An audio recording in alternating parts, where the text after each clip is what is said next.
नमस्ते छात्रों।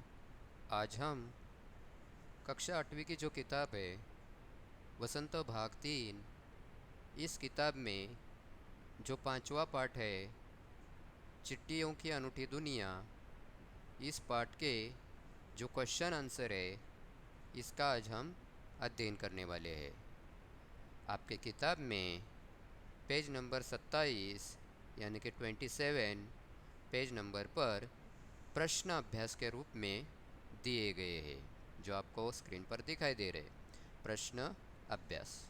अभी इसमें पाठ से पाठ से आगे, अनुमान और कल्पना, भाषा की बात आदि तरीके से ये प्रश्न दिए गए हैं।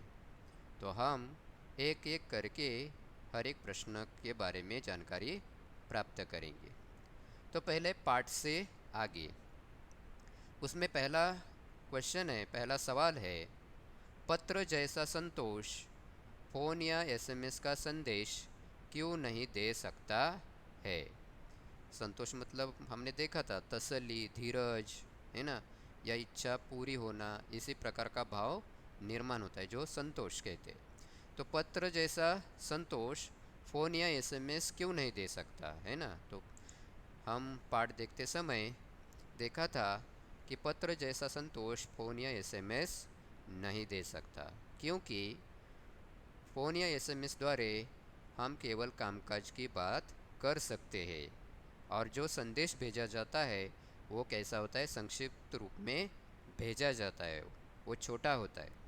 लेकिन जब हम पत्र भेजते हैं तो पत्र में हम अपने मनोभावों को खुलकर व्यक्त करते हैं। हमें जो बोलना है वो पत्र के माध्यम से बोल सकते हैं, बता सकते हैं। पत्र को हम सहेज कर रख सकते हैं, यानी कि सालों साल हम उसके क्या कर सकते हैं, सहेज कर रख सकते हैं, उसका संग्रह करके रख सकते हैं। लेकिन एसएमएस है ना, ये हम सहेज कर नहीं रख सकते, क्योंकि बहुत एसएमएस होने के बाद हमें फ़ोन से वो डिलीट करने पड़ते हैं। तो इसी प्रकार पत्र जैसा संतोष फ़ोन या एसएमएस का संदेश नहीं दे सकता, यह हम यहाँ बता सकते हैं, या इसी प्रकार का जवाब हमें यहाँ लिखना है। तो देखो यहाँ मैंने लिखा है, पत्र जैसा संतोष फ़ोन या एसएमएस का संदेश नहीं दे सकता, क्योंकि फ़ोन एसएमएस द्वारा केवल कामकाजी बातों को संक्षिप्त रूप में व्यक्त कर सकते हैं। पत्रों द्वारा हम अपने मनोभावों को खुलकर व्यक्त कर सकते हैं। पत्रों से आत्मीयता झलकती है। इन अनुसंधान का विषय भी बनाया जा सकता है। यह कई किताबों का आधार है। पत्र राजनीति, साहित्य तथा कला क्षेत्र में प्रगतिशील आंदोलन के कारण बन सकते। यह क्षमता फ़ोन या एसएमएस द्वारा दिए गए संदेश में नहीं। तो इसी प्रकार इस पहले सवाल का जवाब हमें लिखना चाहिए। इसमें दूसरा सवाल है, पत्र को खत, कागज, उत्तरम, जाबू, लेख, कड़ी, पाती, चिट्ठी इत्यादि कहा जाता है। इन शब्दों से संबंधित भाषाओं के नाम बताएं। तो हम लेसन देखते समय देखा था कि पत्र को हर एक भाषा में अलग अलग नामों से क्या किया जाता है, पहचाना जाता है, लिखा जाता है। तो वो कौन कौन से शब्द कौन कौन से भाषा के हैं ये आपको यहाँ लिखने। जैसे कि खत हमने देखा था उर्दू में लिखा जाता है ना, खत ये शब्द उर्दू भाषा में लिखा जाता है। दूसरा कागज कन्नड़ में लिखा जाता है। उत्तरम तेलुगु में लिखा जाता है। जाबू तेलुगु में लिखा जाता है। लेख तेलुगु में लिखा जाता है। कड़ी तमिल में लिखा जाता है। पाती हिंदी में लिखा जाता है। चिट्ठी हिंदी में लिखा जाता है। पत्र संस्कृत में लिखा जाता है। तो इसी प्रकार अलग अलग भाषा में पत्र को अलग अलग नामों से लिखा जाता है, पहचाना जाता है। तीसरा सवाल है, पत्र लेखन की कला के विकास के लिए क्या क्या प्रयास हुए, लिखिए। तो लेसन देखते समय हमने देखा था कि जब पत्र लेखन कला का विकास शुरू हुआ तो उसका समावेश किसमें किया गया, तो पाठ्यक्रम में यानी कि सिलेबस में किया गया, क्योंकि पत्र लेखन यह जो कला है यह हर एक छात्रों को आनी चाहिए। इसी कारण उसका समावेश किसमें किया गया, तो पाठ्यक्रम में यानी कि सिलेबस में किया। दूसरी कोशिश ऐसी रही जैसे कि विश्व डाक संघ ने 1972 में क्या किया गया, 16 वर्ष से कम आयु वर्ग के बच्चों के लिए पत्र लेखन प्रतियोगिता का आयोजन किया। और तब से आज हम देखते हैं कि पत्र लेखन प्रतियोगिता का आयोजन किया जाता है, क्योंकि उनकी जो पत्र लेखन की कला है वह विकसित हो, इसी कारण इस प्रतियोगिता का आयोजन किया जाता है। तो इसी प्रकार पत्र लेखन की कला के विकास के लिए अलग अलग तरह से प्रयास किए जाते हैं। तो यह आंसर आप यहाँ लिख सकते हो। देखो यहाँ पत्र लेखन की कला को विकसित करने के लिए दुनिया के सभी देशों द्वारा पाठ्यक्रमों में पत्र लेखन का विषय शामिल किया गया। विश्व डाक संघ की ओर से 16 वर्ष से कम आयु वर्ग के बच्चों के लिए पत्र लेखन प्रतियोगिताएं आयोजित करने का कार्यक्रम सन 1972 से शुरू किया गया। चौथा सवाल है, पत्र धरोहर हो सकते हैं लेकिन एसएमएस क्यों नहीं? तर्क सहित अपना विचार लिखिए। तो आपको मालूम है कि पत्र व्यक्ति की स्वयं हस्तलिखित लिपि होती है, यानी कि पत्र स्वयं व्यक्ति लिखते हैं। इसी कारण जो हमारे रिश्तेदार होते हैं, उनको हम जो कुछ कहना चाहते हैं उन्हें अच्छी तरह से वो समझ सकते हैं। हम जितने चाहे उतने पत्रों को धरोहर के रूप में समेट कर रख सकते हैं, है ना। हम उसको संभाल कर सहेज कर अपने घर में सालों साल तक रख सकते, उसका संग्रह कर सकते। लेकिन एसएमएस को मोबाइल में सहेज कर रखने की क्षमता उतनी नहीं होती। ज़्यादा से ज़्यादा समय तक हम नहीं रख सकते, हमें उसे डिलीट करना पड़ता है। तो इसी कारण पत्र धरोहर हो सकते हैं लेकिन जो एसएमएस होते हैं वो धरोहर नहीं हो सकते। यह एक तर्क हम यहाँ बता सकते हैं, क्योंकि दुनिया के तमाम संग्रहालयों में जानी मानी हस्तियों के पत्रों का आज भी हमें क्या मिलता है, संग्रह मिलता है, संकलन मिलता है। लेकिन कहीं एसएमएस का संग्रह मिलता है क्या? नहीं मिलता है। तो इसी कारण पत्र धरोहर हो सकते हैं लेकिन एसएमएस नहीं। तो उसका आंसर इसी प्रकार लिखना चाहिए। देखो यहाँ पत्र व्यक्ति की स्वयं की हस्तलिपि में होते हैं जो कि प्रियजन को अधिक संवेदित करते हैं। हम जितने चाहे उतने पत्रों को धरोहर के रूप में समेट कर रख सकते हैं, जबकि एसएमएस को मोबाइल में सहेज कर रखने की क्षमता ज़्यादा समय तक नहीं होती है। एसएमएस को जल्द ही भुला दिया जाता है। पत्र देश काल समाज को जानने का साधन रहा है। दुनिया के तमाम संग्रहालयों में जानी मानी हस्तियों के पत्रों का अनूठा संकलन भी है। पांचवा प्रश्न है, क्या चिट्ठियों की जगह कभी फैक्स, ईमेल, टेलीफोन तथा मोबाइल ले सकते हैं? यानी कि चिट्ठी की जो जगह है वो फैक्स, ईमेल, टेलीफोन ले सकते हैं क्या?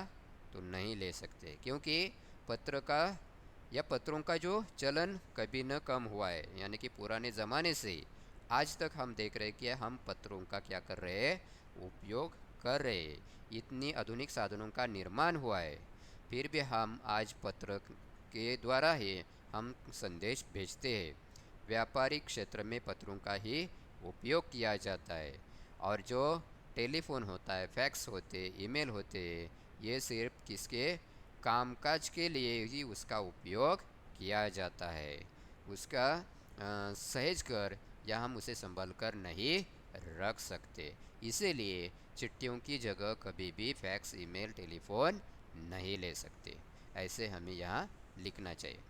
पत्रों का चलन कभी कम नहीं हुआ था, न कभी होगा। चिट्ठियों की जगह कोई नहीं ले सकता है। पत्र लेखन एक साहित्यिक कला है, परंतु फैक्स, ईमेल, टेलीफोन तथा मोबाइल जैसे तकनीकी माध्यम केवल कामकाज के क्षेत्र में महत्वपूर्ण है। आज ये आवश्यकताओं में आते हैं, फिर भी ये पत्र का स्थान नहीं ले सकते हैं। तो इसी प्रकार इसका आंसर हमें लिखना चाहिए। तो इसी प्रकार पाठ से कुल मिला के 5 सवाल है और उसके जवाब हमें इस प्रकार लिखने चाहिए। उसके आगे है पाठ से आगे। ओके, उसमें पहला सवाल है, किसी के लिए बिना टिकट सादे लिफाफे पर सही पता लिखकर पत्र बहिरंग भेजने पर कौन सी कठिनाइयाँ आ सकती है, पता कीजिए। यानी कि आपको पता करना है। फिर भी आपको मालूम है कि यदि हम पत्र या पॉकेट हम भेज रहे और उस पर पता हमने ठीक तरह से लिखा है, सही लिखा है, लेकिन उस पर जो टिकट लगाना है वो टिकट नहीं लगाया, तो क्या हो सकता है ना। तो ये आपको पता करना है। तो क्या हो सकता है, पत्र यदि पता सही लिखा हो, बराबर लिखा हो, तो पत्र उस जगह उस व्यक्ति के पास जाता है। लेकिन टिकट न लगाने के वजह से उस व्यक्ति को क्या करना पड़ता है, जिस व्यक्ति को हम पत्र भेजा है उस व्यक्ति को क्या करना पड़ता है, जो टिकट की धनराशि है वह जुर्माने के रूप में क्या करनी पड़ती है, भरनी पड़ती है, देनी पड़ती है। ये इसका एक कारण होता है। तो इसी प्रकार इसका आंसर हमें लिखना चाहिए। बिना टिकट साधे यानी कि लगाए लिफाफे पर सही पता लिखकर पत्र बहिरंग भेजने पर पत्र को पाने वाले व्यक्ति को टिकट की धनराशि जुर्माने के रूप में देनी होगी। दूसरा है, पिन कोड भी संख्याओं में लिखा गया एक पता है। कैसे? तो आपको मालूम कि पत्र लिखते समय हम पता लिखते हैं, है ना। जो हमारा नाम है, हमारा गांव है, हमारा पोस्ट है, हमारा तहसील है, हमारा ज़िला है, ये पूरा पता हम लिखते हैं। फिर भी हम उसके नीचे क्या लिखते हैं, पिन कोड लिखते हैं। आपको मालूम है ना, पिन कोड लिखते हैं। और पिन कोड जो होता है वो कितने अंकों का होता है, 6 अंकों का होता है। वो 6 अंक क्या करते हैं, ये कोई तो जानकारी देने का काम करते हैं, और इसीलिए हम पिन कोड लिखते हैं। जैसे कि कौन सा, 415408, है ना, ये पिन कोड हम लिखते हैं। 413214, ये पिन कोड लिखते हैं। यानी कि हर एक गांव का, हर एक तहसील का या जो क्षेत्र होता है उस क्षेत्र का पिन कोड कैसे होता है, अलग अलग होता है, और इसीलिए हम पिन कोड लिखते हैं।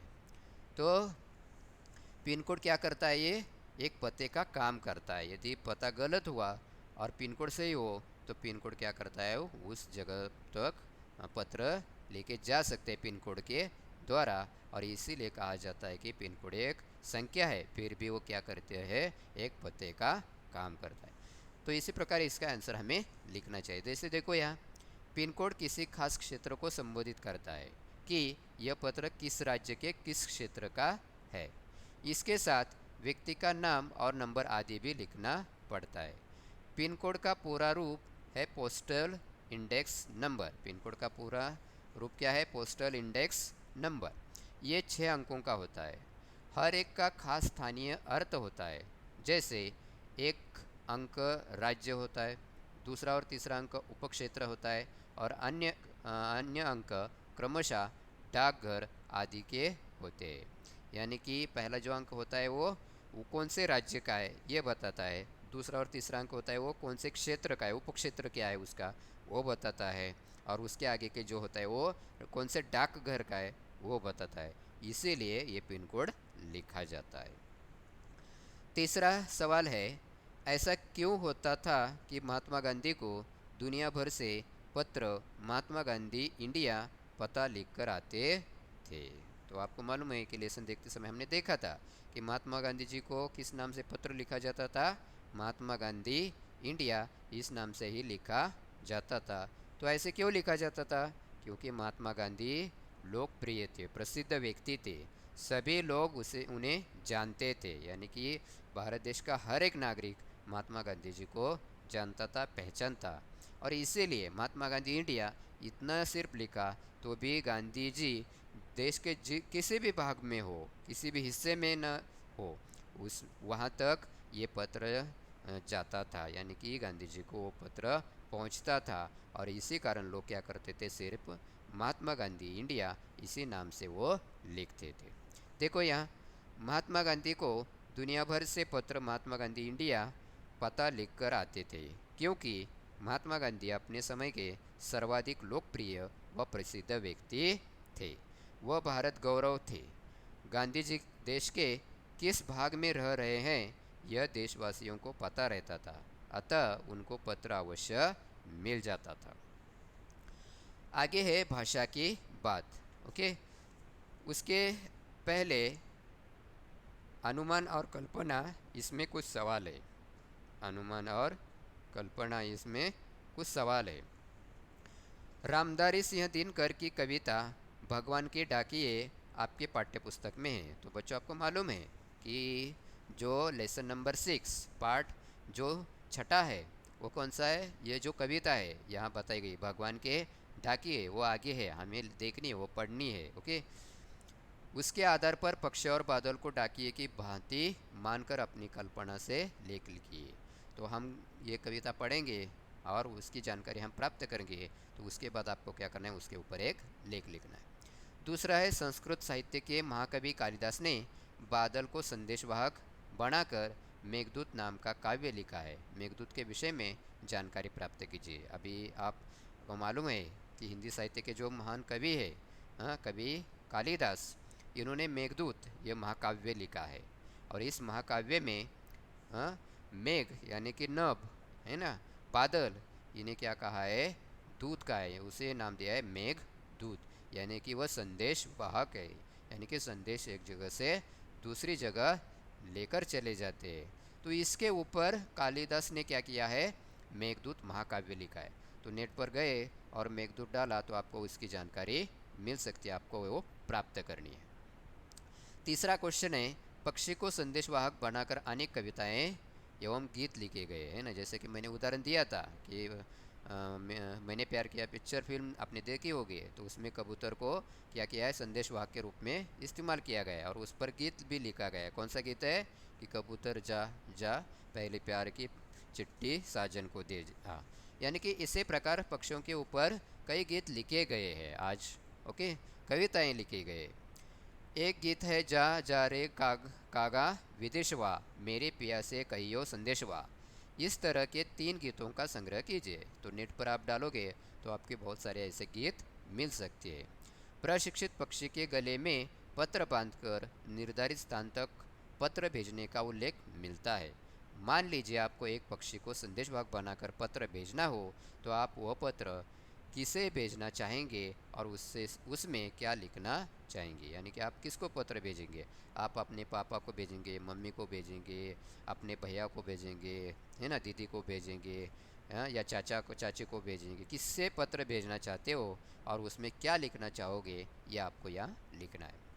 चौथा है, केवल पढ़ने के लिए दी गई रामदरस मिश्रा की कविता चिट्ठियाँ को ध्यानपूर्वक पढ़िए। यह भी आपके आगे है, यानी कि 5वां पाठ खत्म होने के बाद अगला जो पन्ना है ना, उस अगले पन्ने में ये आपको दिया है पेज नंबर 30 पर।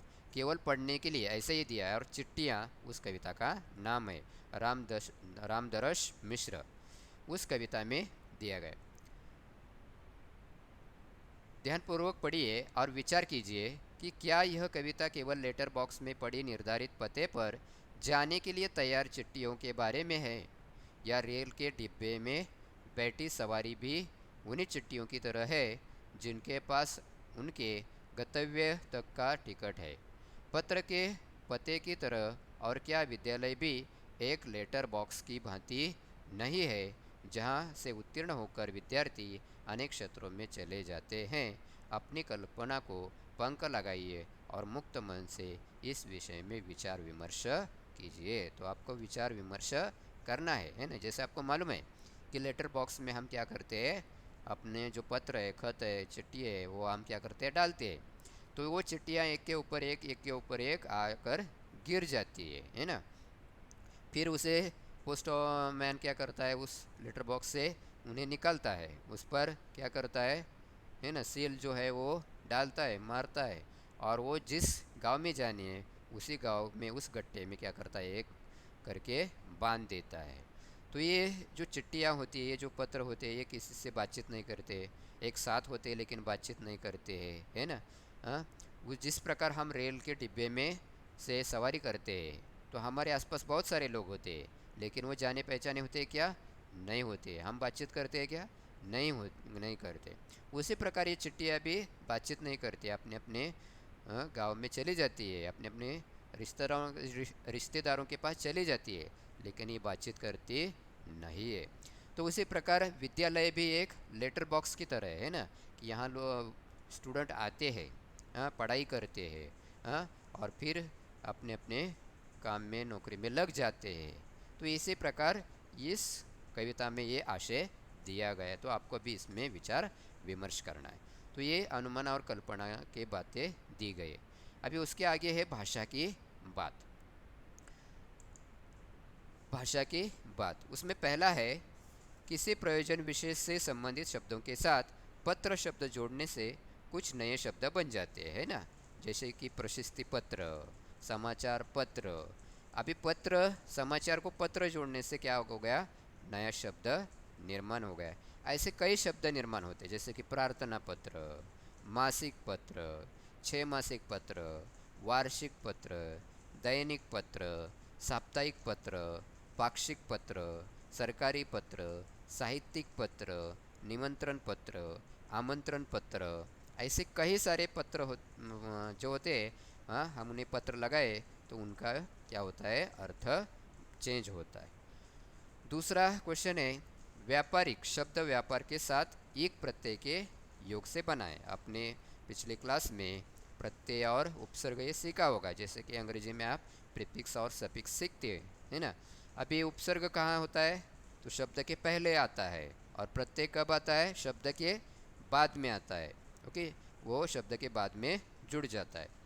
तो व्यापार यह शब्द है, और एक उसे प्रत्यय लगने से व्यापारिक शब्द बन गया है।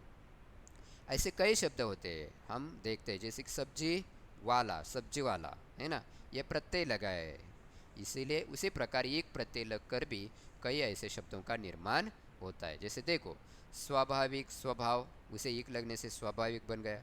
साहित्य, साहित्यिक, एक लगने से साहित्यिक बन गया। व्यावसायिक, व्यवसाय प्लस एक, व्यावसायिक। दैनिक, है ना, दैनिक हो गया। प्राकृतिक, प्रकृति, प्राकृतिक हो गया। जैविक, जैव, जैविक हो गया। प्रारंभ, प्रारंभिक हो गया। पौराणिक, पौराणिक हो गया।